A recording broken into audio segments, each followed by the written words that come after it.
নির্বাচনের আগে আবারও সরগরম ধান চালের ইস্যু। ন্যায্য মূল্যে চাল আর কৃষকের জীবনমান উন্নয়নে প্রতিশ্রুতি নিয়ে হাজির রাজনৈতিক দলগুলো। কেউ বলছেন কৃষকদের জন্য আলাদা কার্ডের কথা, কেউ আবার সরাসরি বাজারে শস্য বিক্রির ব্যবস্থা করে দেওয়ার ওয়াদা করছেন। তবে অতীত বলছে ভোটের আগের এসব প্রতিশ্রুতি নির্বাচনে গুরুত্বপূর্ণ ফ্যাক্টর হিসেবে কাজ করলেও বাস্তবে চালের দাম কমেনি, আর কৃষি উন্নয়নে মেলেনি কাঙ্ক্ষিত বরাদ্দ। বিজলি কেবলস এর স্কিন কোটেড ইনসুলেশন আগুন প্রতিরোধী। বিজলি কেবলস, নিরাপদ আজীবন।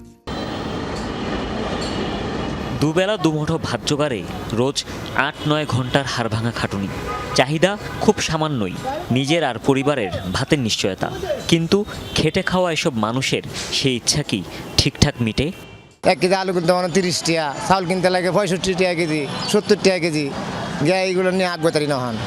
দেশের রাজনীতিতে গুরুত্বপূর্ণ ফ্যাক্টর চাল।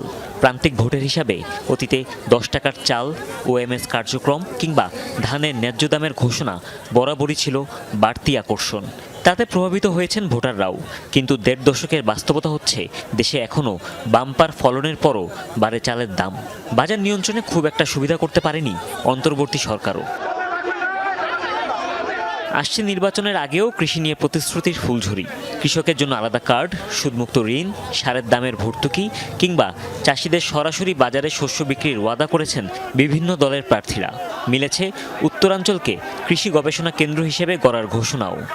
ভবিষ্যতে আমরা চেষ্টা করব যে এখানে খাদ্য গুদামের সংখ্যা আরো বাড়ানো, যাতে কৃষকদের কাছ থেকে সরাসরি সরকার যে ন্যায্য মূল্যে ধানটি কিনে সেটা যাতে কিনে আরো বেশি গুদামজাত করা যায়। পণ্য পরিবহন এটা একটা বড় সমস্যা। আর কৃষকদের অবশ্যই সঠিকভাবে তারা পরিচর্যা করার জন্য প্রশিক্ষণের অভাব আছে। 10 টাকায় চাল খাওয়ানোর কথা বলে কত টাকায় চাল খাওয়ানো হয়েছে সেটা নিশ্চয়ই বাংলাদেশের মানুষের মনে আছে। ফলে আমরা চটকদার প্রতিশ্রুতি দিতে চাই না। এই লুটপাটের সিন্ডিকেটের পাহারা তারা দেন সংসদের মাধ্যমে। সেই কারণেই আমরা মনে করি যে এই প্রতিশ্রুতি তারা রক্ষা করতে পারেননি। শুধু প্রতিশ্রুতি শুনতে নারাজ প্রান্তিক কৃষকেরা। চাষের খরচ তুলতে হিমশিম অবস্থা অনেকের। আশঙ্কা ন্যায্য দাম না পেলে নির্বাচনের পরও তাদের ভাগ্য বদলাবে না। এক ডালি হলো প্রতিশ্রুতি নিয়ে আনে ফেললো, ভোট পার হলো শেষ হলো, প্রতিশ্রুতি কোনো দাম নাই। আমাদের ধানের দাম একটু বাড়াতে হবে, সার পটাশ ফসলের দাম আর সরকারের ভর্তুকি দিতে হবে, দিয়ে ভর্তুকি সরকার কমাতে হবে।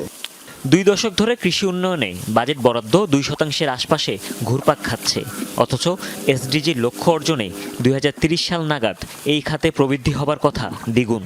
সরকারের ভর্তুকি কিংবা বাজার হস্তক্ষেপের সুবিধা আদৌ কৃষক পান কিনা তা নিয়েও সন্দেহ কম নয়। মোট ঋণের মাত্র 2% আমরা কৃষি খাতে বিনিয়োগ করছি, তো এটা খুবই কম। সবসময় বলে এসেছি যে একটা কৃষি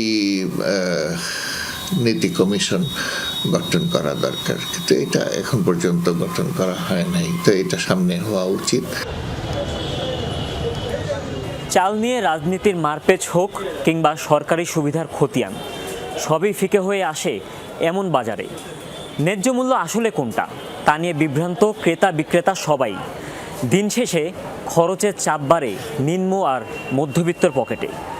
প্রার্থীদের প্রতিশ্রুতির কতটা কাজে পূরণ হবে তা দেখতে মুখিয়ে আছে সবাই। হুমায়ুন রশিদ, যমুনা নিউজ, ঢাকা।